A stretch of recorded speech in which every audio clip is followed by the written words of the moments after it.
El cielo estaba despejado aquella tarde, una de esas tardes que engañan al alma, haciendo creer que todo estará bien. El vuelo 327 despegó puntualmente a las 14:37 desde un pequeño aeropuerto regional, rumbo a la capital. Una aeronave ejecutiva bimotor, moderna, confiable. A bordo 12 personas, empresarios, una médica reconocida, un piloto veterano con más de 9.000 horas de vuelo. Nadie sabía que ese sería el último registro de casi todos ellos, excepto de uno. Los primeros 20 minutos del vuelo transcurrieron con total normalidad. Desde la cabina el piloto y su copiloto charlaban con tranquilidad. Afuera, el paisaje cambiaba poco a poco. La selva densa, las montañas al horizonte, la señal de celular que desaparecía. Era una ruta común pero traicionera. Bastaba una ráfaga, una falla técnica, y todo se perdía en segundos. A las 15:01, la torre de control recibió una transmisión alarmante. Torre, aquí vuelo 327, turbulencia severa. Perdimos uno de los motores. Vamos a intentar un aterrizaje de emergencia cerca del Valle del Funil. Silencio. La torre respondió, pero ya no hubo retorno. El radar mostró un descenso brusco, y luego, nada. El punto rojo desapareció del monitor como una chispa que se apaga en la oscuridad. Los operadores intentaron llamar de nuevo, pero nadie contestó. Al principio, casi no hubo cobertura mediática. Era un vuelo privado. Poca gente supo del incidente, pero las familias empezaron a presionar. La madre de la médica lloraba en televisión, afirmando que su hija seguía viva, que lo sentía en el corazón. El hermano de uno de los empresarios fue a la selva por su cuenta, con linterna y brújula en mano. 2 días después, la Fuerza Aérea activó el protocolo de búsqueda. Helicópteros, drones, equipos caninos, mapas topográficos, todo fue desplegado. Pero la región era un laberinto verde. La selva devoraba señales. No había restos visibles de fuselaje. Ningún indicio. Nada. Los medios comenzaron a especular. Misterio en la selva, decían los titulares. Algunos hablaban de sabotaje, otros de falla humana. Las teorías crecían, pero la verdad era una. No había rastro del avión, y el tiempo corría en contra. Durante 5 días, los rescatistas rastrearon hectáreas de vegetación cerrada. Se usaron sensores térmicos, tecnología de punta, pero nada funcionó. Ni un sonido, ni una huella. Parecía que el avión hubiera sido tragado por la tierra. La esperanza se desvanecía. Incluso los más optimistas comenzaban a aceptar lo peor. Si alguien había sobrevivido, ya estaría muerto. El frío nocturno, la sed, las heridas, todo conspiraba contra la vida. Y el silencio de la selva era cruel. Pero entonces, algo cambió. No fue un dron, no fue un equipo especial, no fue una señal satelital, fue un perro sin dueño, sin nombre fijo, sin entrenamiento, sin mapa, un perro que no volaba, no hablaba, no usaba uniformes, pero que olía la muerte. Y entre ese olor detectó algo más, la vida.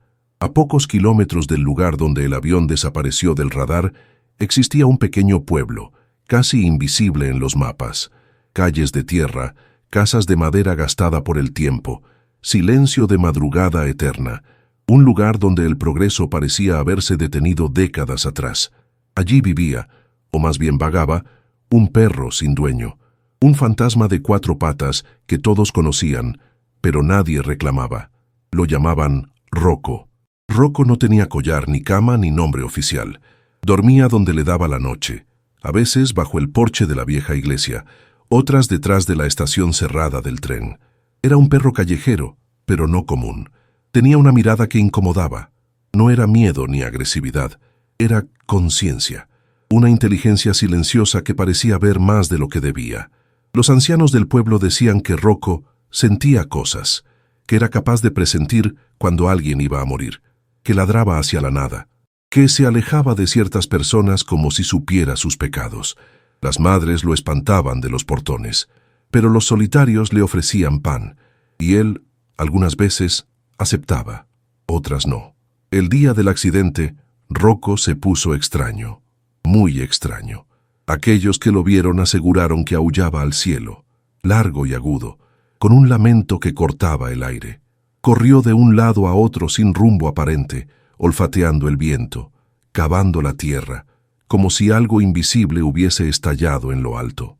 Nadie entendía qué le pasaba, pero él lo sabía.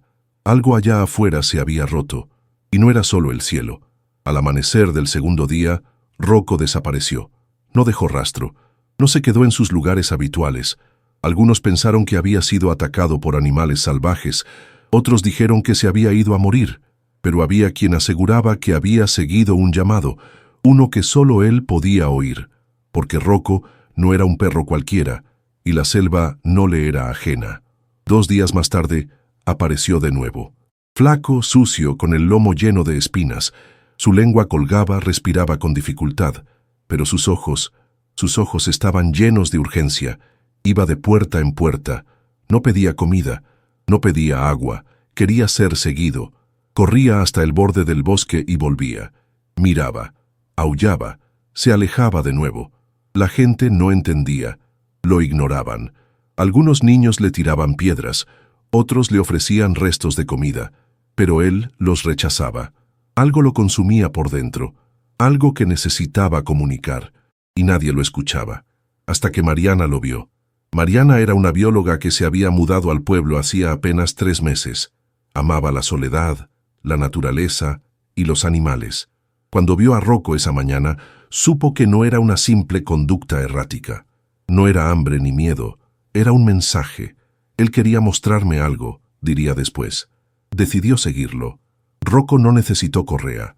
Caminaba adelante, giraba la cabeza de vez en cuando para asegurarse de que ella venía, y si se detenía, la esperaba. Su ritmo era constante. Sabía a dónde iba. Sin mapas, sin GPS, solo instinto. Cruzaron arroyos, espinas, laderas. Mariana pensó en regresar varias veces, pero algo en su interior le decía que ese perro sabía lo que hacía. 2 horas dentro del bosque, Rocco se detuvo. Sus patas se clavaron en la tierra, el lomo erizado, las orejas hacia adelante, y un gruñido bajo, como si algo invisible estuviera justo frente a él.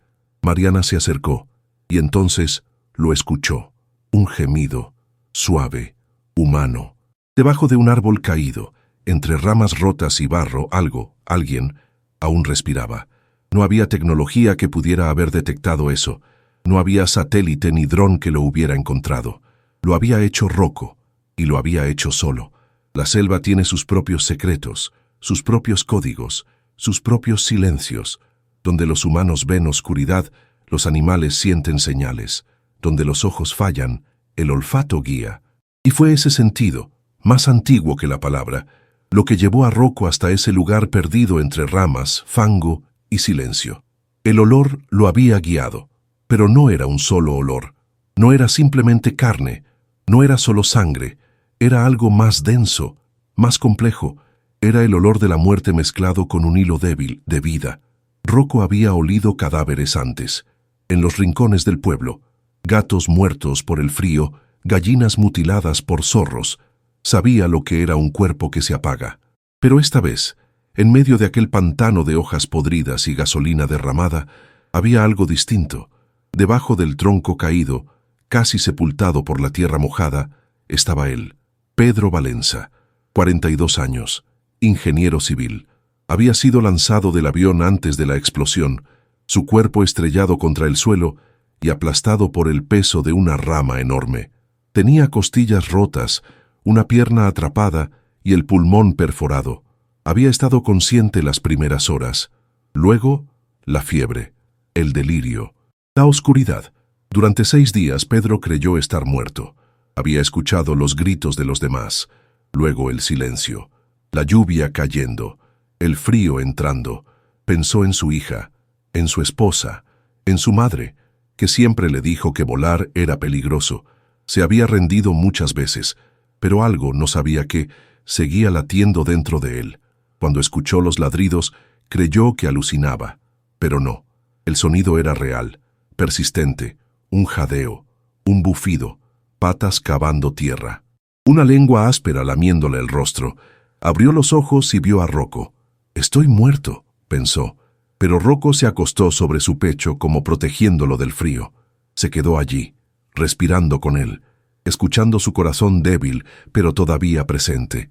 Y en ese momento Pedro supo que no estaba solo. Rocco no se movió durante horas. Vigiló, esperó, como si supiera que alguien vendría, como si confiara en que su mensaje había sido comprendido. Y tenía razón. Mariana, la bióloga que había seguido a Rocco, vio el cuerpo cubierto de barro apenas moviéndose.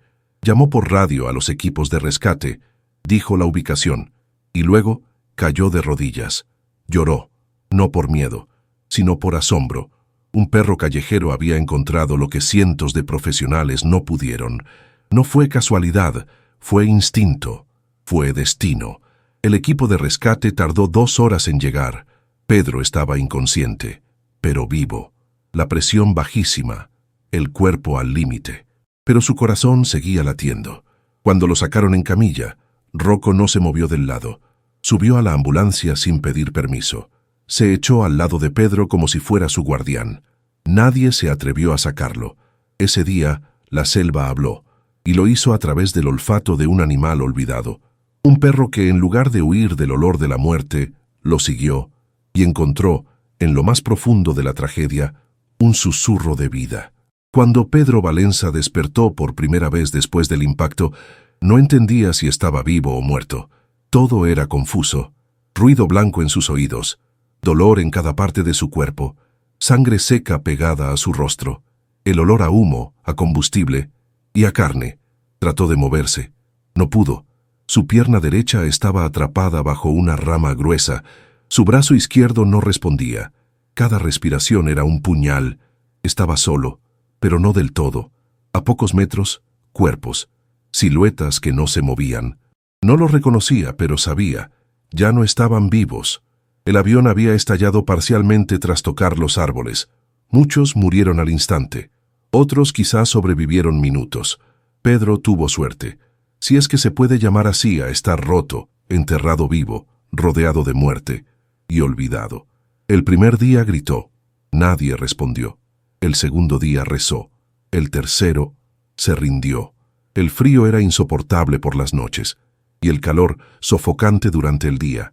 Mosquitos zumbaban en su oído. La fiebre subía. La sed lo enloquecía. Intentó beber agua de un charco cercano, pero no podía alcanzar. Su cuerpo ya no le pertenecía. En sus delirios veía a su hija, a su esposa en la playa, a su padre fallecido. En algún momento creyó que ya no estaba vivo, que todo era un purgatorio, pero el hambre seguía allí, el ardor, el dolor agudo que le recordaba. Aún resistes. Y entonces, el sonido. Al principio fue un crujido, luego un jadeo, y después el ladrido, un perro. Estoy alucinando, pensó, pero no. El animal se acercó, lo olió, lo tocó con el hocico, se sentó a su lado. Pedro no entendía. ¿Un perro en medio de la selva? ¿Cómo había llegado allí? Estaba soñando. Cuando sintió la lengua rasposa lamer su rostro, supo que era real. Ese fue el primer contacto. Rocco no ladró fuerte, no corrió, no se fue. Se acostó, vigiló, como un centinela, como un ángel. Pedro lloró, lloró con lo poco de fuerza que tenía, no por miedo, sino por alivio. Estoy vivo, y alguien lo sabe. El perro se fue, pero volvió al poco tiempo con una mujer, Mariana. Su rostro se iluminó al ver a Pedro. «Está vivo», gritó. Desde ese momento, todo cambió. Lo cubrieron, lo estabilizaron, llegaron los rescatistas, helicópteros, médicos. Pero Pedro solo pensaba en una cosa: ese perro, ese milagro de 4 patas que apareció cuando ya todo estaba perdido. «¿Cómo me encontró?», preguntó. Nadie sabía responder, pero Pedro tenía su propia teoría. No me encontró, me eligió. 5 días, solo, rodeado de muerte, en silencio, en fiebre, en oscuridad. Y aún así, Pedro volvió. Volvió por instinto, volvió por fe, volvió por Rocco. Después de encontrar a Pedro, el tiempo se volvió enemigo. Cada minuto podía significar la diferencia entre la vida y la muerte. Mariana sabía que tenía que actuar rápido. La batería de su radio era limitada y la señal inestable. Lanzó una señal de emergencia, luego otra, y rezó. Mientras tanto, Rocco no descansaba. Había cumplido su misión, pero no se detuvo. Se movía alrededor de Pedro, olfateaba el aire, vigilaba el entorno, como si esperara otro peligro, como si supiera que aún no estaba terminado. Cuando la radio por fin conectó con el equipo de rescate, Mariana apenas pudo describir la ubicación. A 3 horas al norte del último punto, cerca de un árbol caído, junto a un arroyo y un perro. Esa última parte hizo reír al operador, pero después, el silencio. Comprendieron que algo serio había pasado. Mientras esperaban, Mariana trató de mantener a Pedro consciente. Le hablaba, le mojaba los labios con gotas de agua de lluvia, le contaba cosas sin sentido. «El perro se llama Rocco», le dijo. «No sé de dónde salió, pero creo que vino por ti». Pedro abría los ojos a ratos. No podía hablar, solo apretaba la mandíbula. Pero entendía, y aunque el dolor lo consumía, sabía que no estaba solo. El helicóptero no podía aterrizar. Era demasiado arriesgado en esa zona, así que el equipo llegó a pie. 5 hombres, con mochilas, camillas, oxígeno y esperanza. Cuando vieron a Rocco se detuvieron. El perro los observó. No se movió, no gruñó, no ladró. Solo los miró con intensidad, como si los estuviera evaluando. Y después, con total naturalidad, se acercó a Pedro y se acostó de nuevo junto a él. Ese gesto lo dijo todo. La operación de rescate fue delicada. Tuvieron que levantar cuidadosamente la rama que aprisionaba la pierna de Pedro, estabilizar su columna, conectarlo al oxígeno, administrar suero, preparar el trayecto de vuelta. Cada paso era crítico. Mientras tanto, la selva parecía observar en silencio. Rocco seguía allí. A veces caminaba unos metros, a veces volvía. Nunca se alejaba demasiado. Parecía sentir cada movimiento, cada decisión, cada peligro. El trayecto de regreso fue extenuante. Una camilla entre árboles, piedras, lodo. Pero Pedro aguantó, y Rocco guió. Iba adelante. Se detenía cuando el camino era inestable. Indicaba con la mirada. Uno de los rescatistas murmuró, «Es como si supiera exactamente por dónde pasar». Cuando por fin llegaron a la zona segura, el helicóptero ya estaba listo. Pedro fue subido a bordo con rapidez. Rocco lo siguió, pero el protocolo no permitía animales. Mariana intervino. «Él sube, o nadie sube». Los rescatistas no discutieron. Rocco subió al helicóptero, se echó a los pies de Pedro y no se movió durante todo el vuelo. En tierra firme, Pedro fue llevado al hospital. Emergencia, cirugía, cuidados intensivos. Estuvo entre la vida y la muerte por otros 3 días. Rocco, mientras tanto, esperó. En la entrada del hospital, sentado, bajo la lluvia, al sol. No comía, no dormía, solo esperaba. Cuando finalmente le dijeron a Mariana que Pedro había despertado, ella sonrió. Fue al perro, se agachó frente a él. «Lo lograste». Y por primera vez, Rocco movió la cola. La noticia corrió como fuego en la prensa local. Un hombre sobrevive a caída de avión y es rescatado gracias a un perro callejero. Lo que comenzó como una historia perdida en la selva se convirtió en un fenómeno nacional. Las imágenes de Rocco saliendo del helicóptero, cubierto de barro con los ojos intensos, acompañaron cada titular. Pero detrás del asombro venía el dolor. El avión había transportado 12 personas. Solo Pedro sobrevivió. Con la ubicación exacta proporcionada por Mariana y Rocco, los equipos de rescate iniciaron una nueva búsqueda. Lo que encontraron fue devastador. Los restos de la aeronave, dispersos entre los árboles, y los cuerpos sin vida de los demás pasajeros. Algunos murieron al instante, otros quizá agonizaron durante horas. No hubo oportunidad de escapar, no hubo señal, no hubo tiempo. Lo único que brilló en medio de esa oscuridad fue una vida que se negó a apagarse. Una vida que fue encontrada por el olfato de un ser que nadie consideraba importante. Pedro, aún en recuperación, fue informado con delicadeza. Lloró por cada compañero perdido, por cada grito que había escuchado sin poder ayudar, por la impotencia, por la culpa de ser el único. «¿Por qué yo?», preguntó. Nadie tenía una respuesta, pero él sí tenía una certeza. Yo no estaría aquí si no fuera por ese perro. Rocco, mientras tanto, seguía fiel. Se quedaba a los pies de la cama. Dormía en el suelo del hospital. Rechazaba los intentos de adopción, los cuidados de extraños.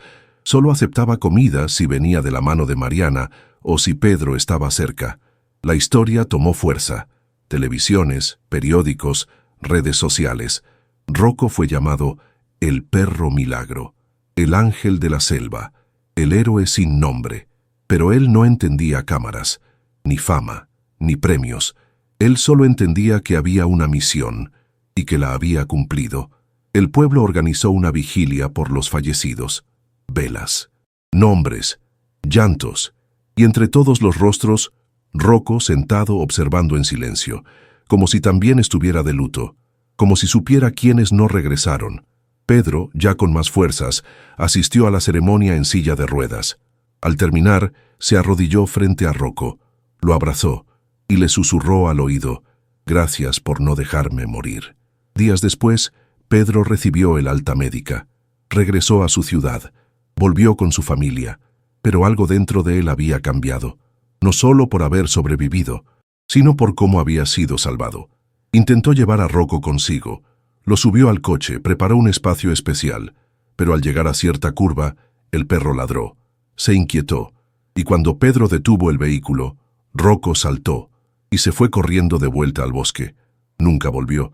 Algunos dijeron que fue a buscar a otros, que su trabajo no había terminado, que él no era un simple perro, sino un espíritu libre, un guardián.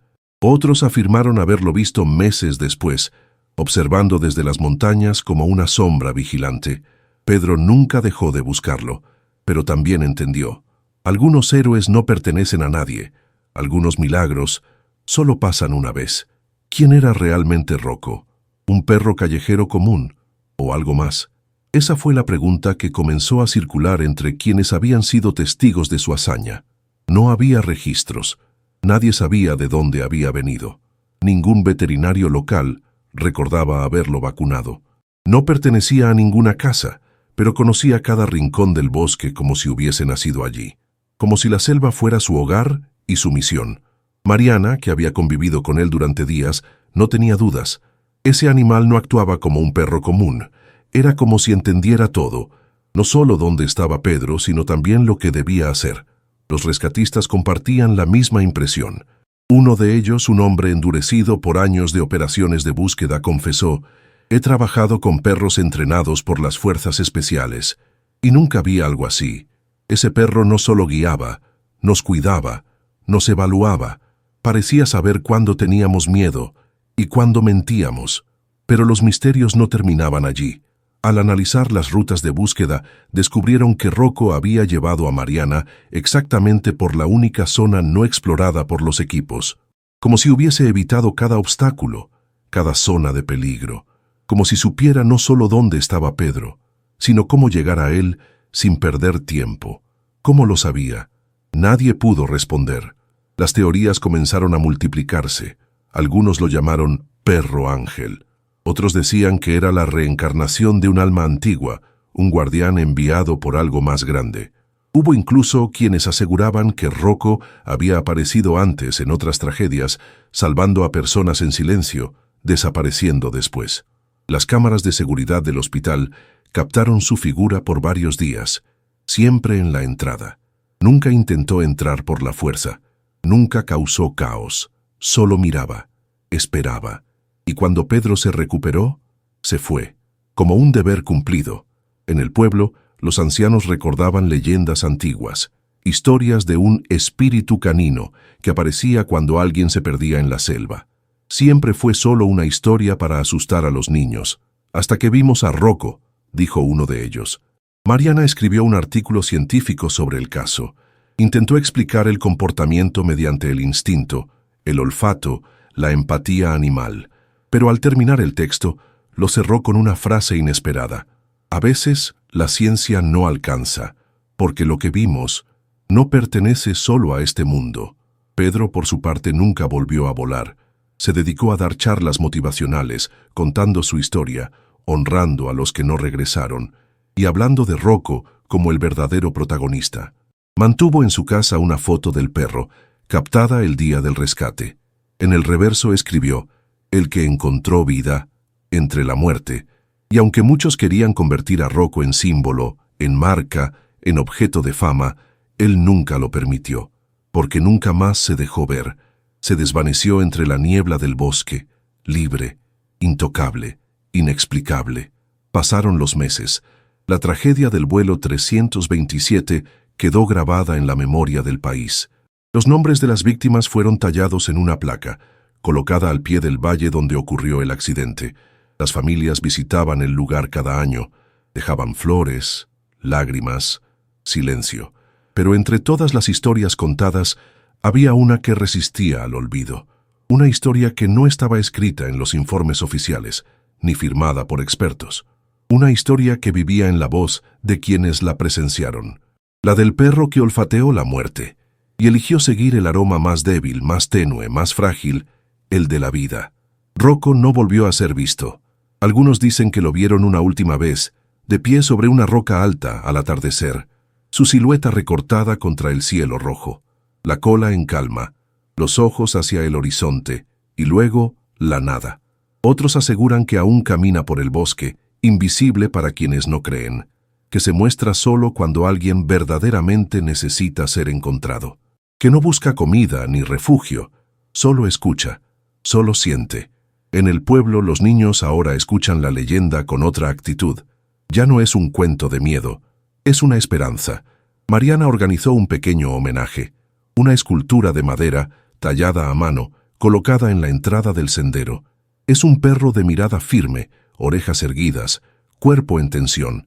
Debajo, una inscripción simple: aquel que escuchó lo que nadie quiso oír y salvó lo que nadie pudo encontrar. Pedro visita ese lugar una vez al año. No lleva flores, lleva silencio. Se sienta frente a la estatua y recuerda el barro, el dolor, el frío y la respiración cálida de un ser que no tenía palabras, pero que decía todo. Me salvó sin hablar, me entendió sin conocerme, me encontró cuando yo ya no me encontraba a mí mismo. Un día, un periodista le preguntó si creía que Rocco era más que un perro. Pedro sonrió y respondió: no me importa lo que era, solo sé lo que hizo y lo que me enseñó. ¿Y qué le enseñó? Que la vida siempre deja un rastro, solo hay que saber olerla. Desde entonces, en muchas partes del país, personas empezaron a contar sus propias historias con animales salvadores: perros, gatos, caballos, algunos reales, otros tal vez no, pero todas con un elemento en común: la sensación de que a veces los animales ven lo que nosotros olvidamos mirar. Hoy, la historia de Rocco se cuenta en escuelas, se adapta en documentales, se representa en teatro, pero ninguna versión supera el momento real, aquel instante en que un ser olvidado por todos, sin nombre, sin voz, eligió ir, cuando nadie más quiso continuar, porque algunos héroes no usan capa, usan patas, y caminan por el lodo, buscando el olor de lo que aún respira.